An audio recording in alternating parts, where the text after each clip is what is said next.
Hey guys, welcome to the WWE podcast, and tonight it's all about nostalgia. We're looking back 10 years to when The Rock returned to the WWE after being gone for 7 long years, which would lead to a year-long program with John Cena. So let's get everything going right after this. It's time for your weekly fix of wrestling nostalgia, when we look at wrestling's past eras, from the Attitude Era to the Reality Era. I'd like to think that maybe this company will be better after Vince McMahon's dead, but the fact is, it's going to get taken over by his idiotic daughter and his doofus son-in-law and the rest of his stupid family. To today, here on the WWE Podcast. Hey everybody, and welcome to the Wrestling Nostalgia Show here on the WWE Podcast. It's time to have a little fun. It's time to forget about the current product. It's time to leave any of those gripes behind, any of those issues or rants or frustrations, and put them in your back pocket as we travel back in time. 10 years tonight, so not too far. Most of you, I think, will remember this. If you haven't seen it, then you probably have heard about it. If you haven't, good God, go YouTube it. Please. You're missing out on this one. As I say with almost every episode, this is a huge moment. And I'm going to not just look at the return of The Rock on that specific night, but I'm also going to take a look at WrestleMania 27. And when The Rock was the host of WrestleMania 27, I'm going to give you some audio from that as well, because I think it brings this thing full circle. I know that there were subsequent 2 matches between John Cena and The Rock that ensued from his return, but I want to make sure that there's some context to it, and it's not just, oh, he returned, well, then what, right? So you can go back and, of course, watch his year-long run in WWE. That was really not really a run per se, as it was just a spectacle of him returning. And really a lot of hypocrisy going on John Cena's end and The Rock's end. A lot of hypocrisy with things that The Rock said that night upon his return, and a lot of hypocrisy on John Cena's end with a lot of the things that he said about The Rock at the time that now he is doing. The very thing that he opposed and spoke against is the very thing that he is doing now. So let's dive into it in just a minute. But first, as always, thank you, everybody. I want to always make sure I start out the show saying thank you, because there are a zillion options out there for wrestling podcasts. Some of them are really, really, really good that I listen to. You know, I think there's some very good ones out there. We all know the big ones, and they are very good. And certainly they are warranted of their positions that they're at. But, you know, we're trying. I think we are making strides here in ascending in the rankings. And we originally started out, several months ago, we were actually in like the top 15 wrestling podcasts. And since then, like, we've dropped into the 30s, 40s, 50s, 60s, 70s, even the 80s and 90s at times, and then bounce back into like the top 50. That's kind of where we live, is around 50. And I'm wondering to myself, has our show just been terrible over the last several months? You know, I'm like scratching my head, like, why? What is it?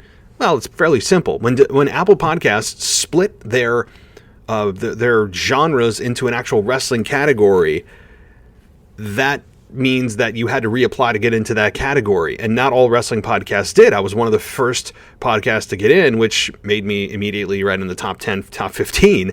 And I'm like, whoa, cool. And then all of a sudden the big guns came in, right? Like Jericho's podcast comes in. Austin's podcast comes in. We have, who else is doing it? WWE The Bump comes in.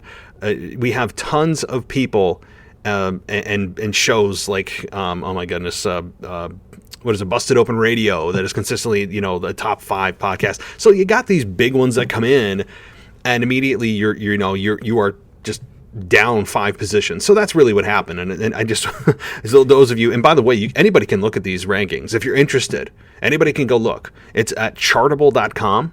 That's chartable.com, and you can type in any podcast, if not just this one, but any podcast that you can think of on Apple, and really anywhere else, and take a look. Do a search. The search bar is right at the top, and you can look at the history of everywhere that they rank at the current moment, and in the United States, in Great Britain, in wherever around the world. So it's pretty cool.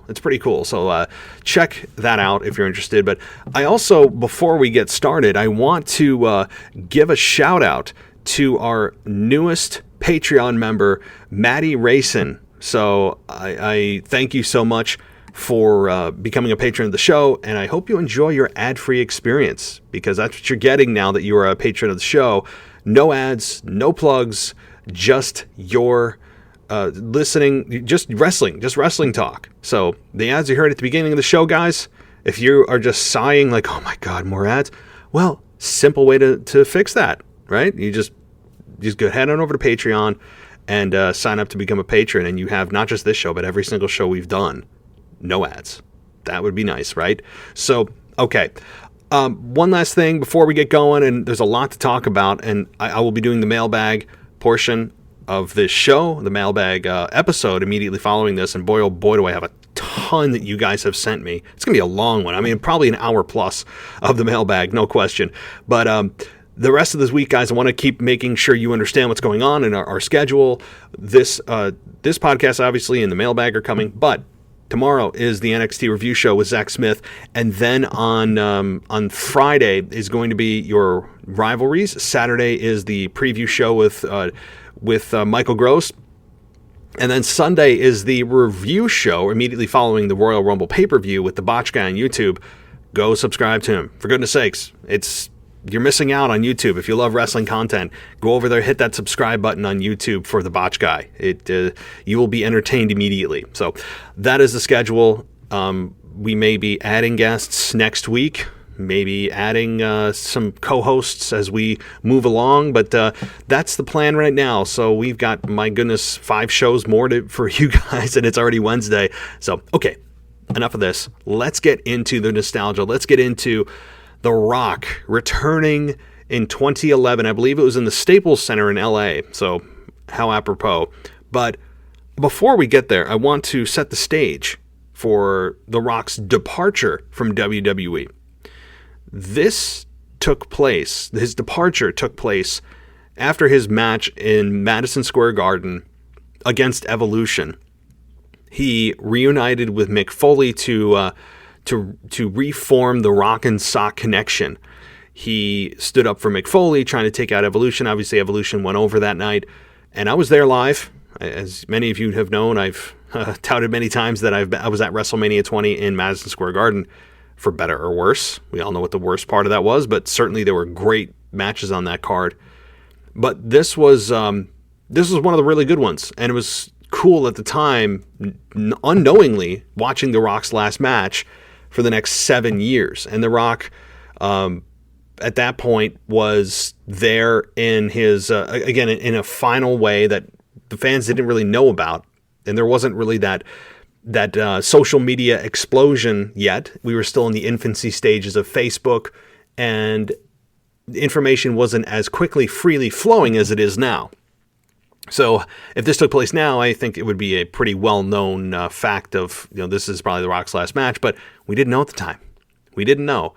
And for 7 years, The Rock was really out of the WWE picture. Now, that's not to say he didn't kind of make a special appearance here and there.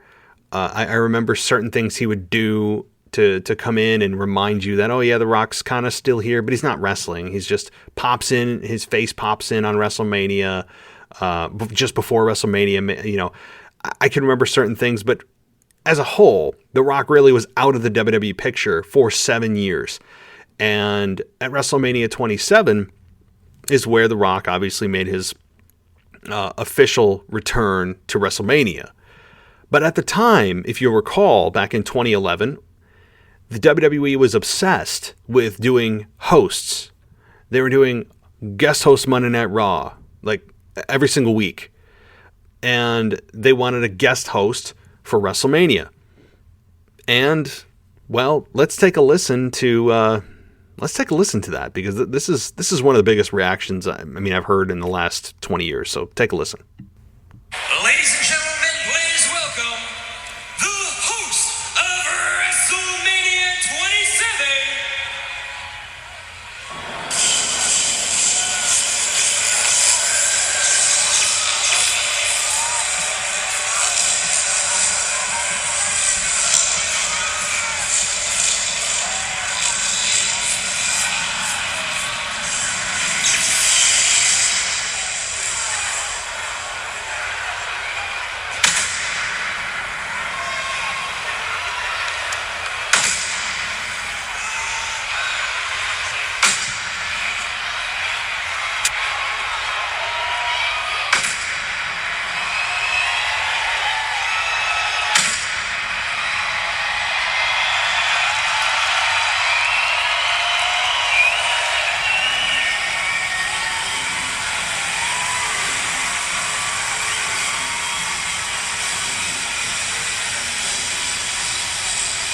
You guys have to see this. I mean, it's.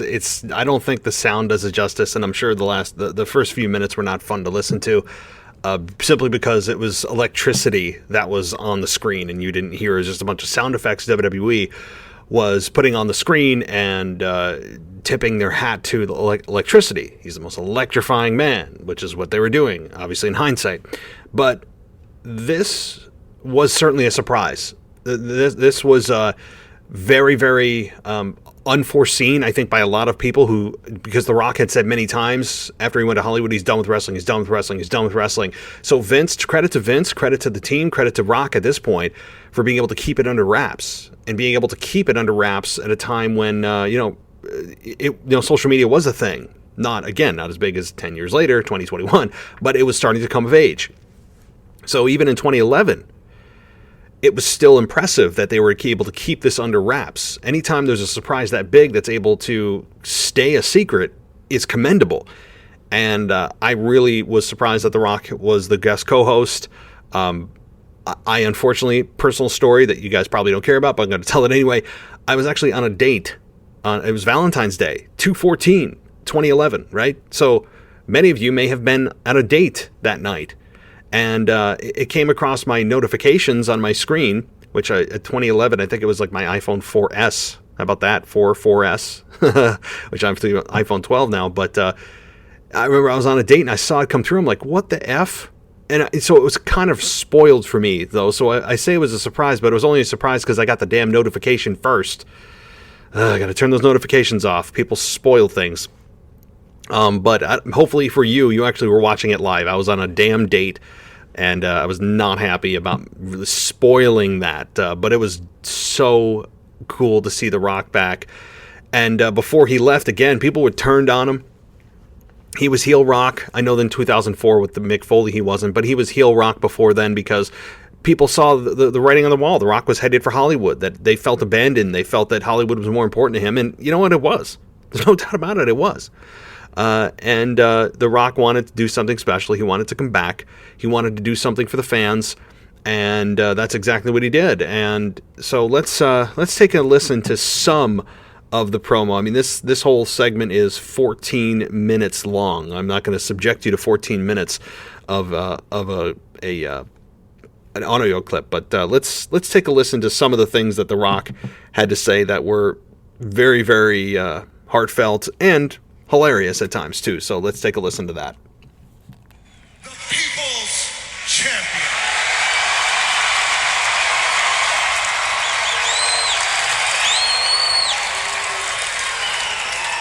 But I want to tell you something that's important to me right now. I need to take this moment and I need to tell you something as Dwayne.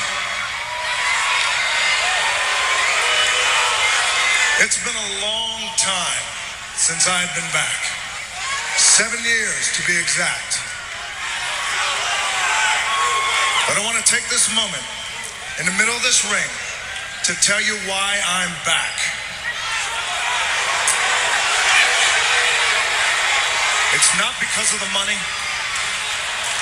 It's not to promote a movie. I am back in the middle of this ring because of you.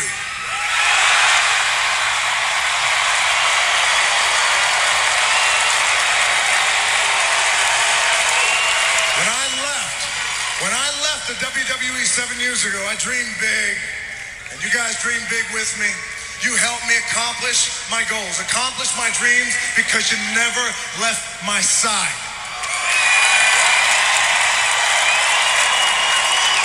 And I want to take this moment to tell you all here, you're live here, millions watching around the world. I want to tell you thank you, I love you.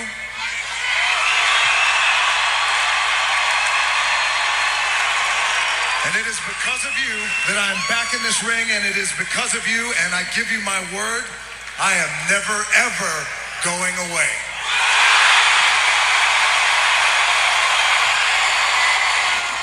So I'm going to pause it right there because Rock quickly just denounced or went back on his word by not being there for many, many weeks. It was via satellite, and John Cena took advantage of that. I mean, he just pummeled The Rock for being there via satellite. He even created a shirt that said, I bring it via satellite, because it did get annoying, and it did become a little bit redundant and kind of feel like Rock's words were empty. However, if you asked Rock, you said you were never going away, yet you kept going away. And The Rock's answer would probably have been, I meant that I'm not going away for 7 years again, that I'm going to be here, from time to time. I don't mean that I'm here full time. And so he probably should have clarified at the time that when he said he's not going away, that meant some people were thinking, oh my God, he's back full time, which some people understandably would take away from what he said there, that he's back full time. And I knew at the time that that's not what that meant, but I was also maybe excited that did he have a renewed passion for wrestling? He's going to ditch Hollywood for WWE again for maybe at least part-time every other month or every few months schedule. Obviously, we learned that the ultimate plan was just to have John Cena lose at WrestleMania 27 or WrestleMania 28, Rock lose at WrestleMania 29, and that really was it. And that was the program. I mean, that's all it was. And Rock does the favors on the way out the door after becoming champion. So, and beating CM Punk. So I kind of took exception to those remarks because The Rock's gone now, right? Where the hell's The Rock? I think the last time we saw him was on the 1000th edition of SmackDown when he rock bottomed King Corbin. Was that it? I think that's the last time we saw him. So, yeah, The Rock comes and goes, but boy, it's like every few years. So I don't want to hear from The Rock that I'm never, ever going away. That was I think, a bad move on his part because, yeah, you could clarify, but come on. We all know what that's going to tell people or what that's going to, that people are going to take away from that. So let's take a little bit more from this promo. Some of this stuff is really, really funny. So let's take a listen. Is going to WrestleMania. The Rock will host WrestleMania, and at the drop of a dime, The Rock will lay up the smack down at WrestleMania.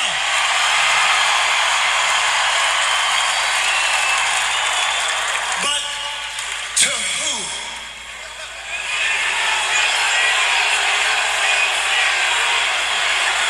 That's the question. Could it be the WWE Champion, The Miz?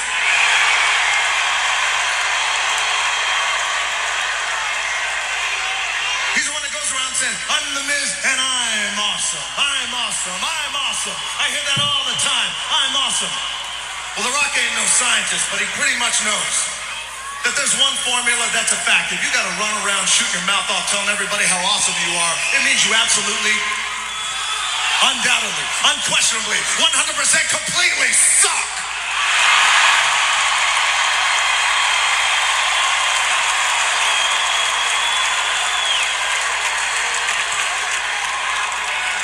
But there's one more man who The Rock wants to see. There's one more man who The Rock is gonna see. And that man... All right, so we're going to pause it here because the anonymous Raw general manager gets involved and The Rock ends up shouting down Michael Cole. Because, the anonymous Raw general manager might have been one of the worst things that ever happened to Monday Night Raw. It was awful. And there was no payoff, and it ended up being Hornswoggle because WWE, and again, a perfect example of them not long-term planning and just coming up with an idea and figuring out the destination later of, yeah, let's do the Raw general manager, the anonymous one, and they never had a plan for who it was. It was just ridiculous. So... let's take a listen to the rest of this promo, and then we'll wrap some things up. About The Rock. I don't know why, and I don't care, but I'm back now. You might have heard of him. His name is John Cena.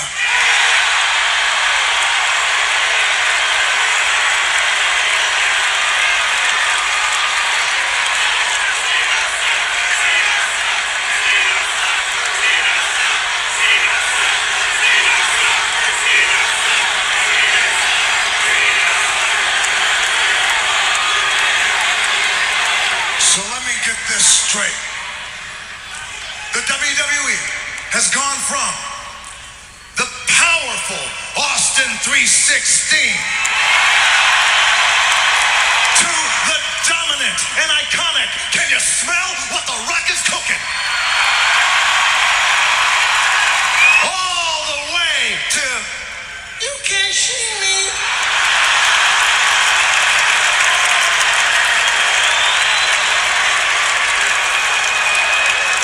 You can't see me. You can't see me. What are you playing, peekaboo? You can't see me. I can see you. Can you see me? Oh, believe me, we all can see you. We all can see you. A blindfolded, sleeping, stuck in the basement Stevie Wonder can see your monkey ass.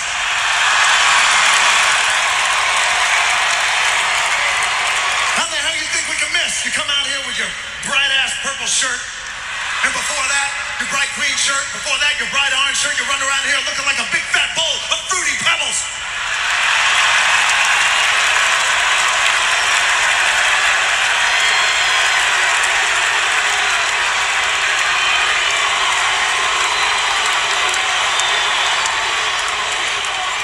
Oh, God. So there are some good lines there. And actually, that one line about Fruity Pebbles ended up getting a sponsorship for John Cena for Fruity Pebbles. I mean, I think it worked out pretty monetarily nice for John Cena on that deal, simply for the fact that he got a nice sponsorship. Really, I mean, I don't think that was planned. Not at all. But to me, there is no better way to summarize exactly the transition from the Attitude Era, Ruthless Aggression Era to the PG era better than The Rock did in about 5 seconds.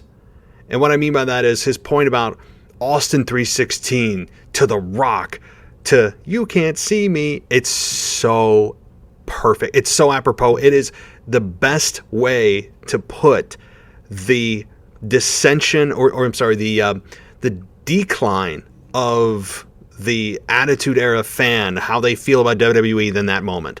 It's so true. You just this Attitude Era, in your face, can you smell what The Rock is cooking, to this PG soft color coded era of John Cena. It is exactly what the Attitude Era and Ruthless Aggression Era fans had felt at that moment. So it was a great promo. The Rock came back on fire. Unfortunately, he wasn't there every week, which was disappointing, at least in a promo capacity to build to the John Cena Rock match that eventually happened at WrestleMania 28, the first one. But it's funny, too, The Miz, WWE Champion. Did you catch that? The Miz was WWE Champion, still calling himself awesome 10 years ago. And what is The Miz still doing now? Yeah. And you talk about The Miz having an evolution of character? The answer is no. He has not. And he was an afterthought in that program. He was the WWE Champion. That's all you need to know about this era. And he was a damn afterthought because it was all about Rock and Cena. That's it. And The Miz actually ended up getting a concussion at WrestleMania 27 against John Cena. Really did. And it was a brutal bump, and I remember that bump on the outside of the ring. But The Rock it was all about Rock and Cena. And The Miz was simply a placeholder, ended up amazingly retaining against John Cena. But that's promo. I know you hear it here, but you got to watch it, and you got to see the reaction. It's one of those goosebump moments. It's one of those moments that you live for as a wrestling fan, that keep you coming back. So, all right, well, let's take a quick break, and then we're going to get to the audio from WrestleMania 27, the actual part where The Rock interjected himself into the main event between The Miz and John Cena for the WWE Championship. Welcome back to the WWE Podcast. Let's get back to more great wrestling audio.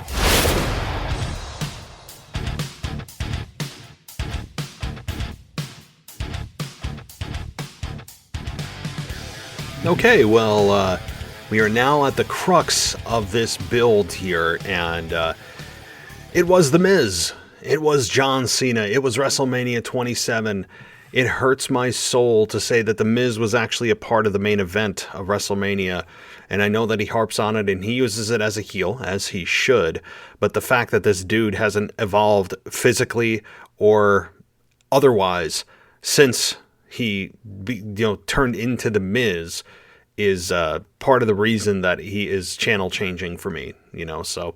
But nonetheless, we build to this moment. We all know what's coming, even before it happens as wrestling fans. But you know what's going to happen, but you're dying to see it because it's like the wrestling's past, which you loved about wrestling, was about the clash with everything you despise about the current product and the chosen guy of John Cena. It was truly a dream matchup.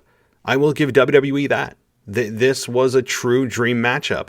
To me, not as big as Stone Cold versus the John Cena, but it was second best for me. I'll take what I can get. I know I'm being super, super selfish here, but this was the moment that we all waited for. We all waited for it all night after a very long WrestleMania, but let's take a listen to it. It still brings me joy to see. Cena looking for that attitude adjustment.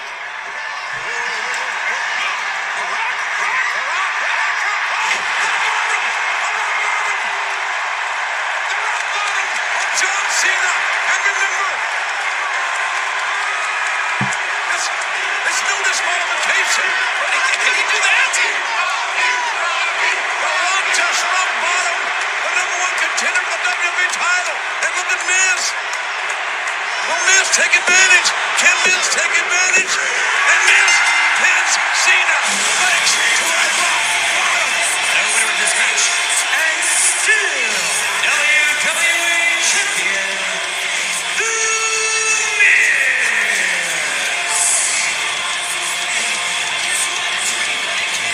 Well, I never thought I'd see this title match end like this either. John Cena got the better of The Rock last week on Raw.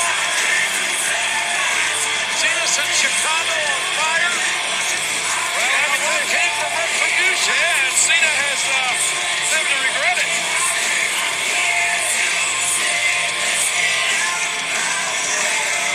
Cena with the advantage in Chicago, but The Rock gets the nod in Atlanta.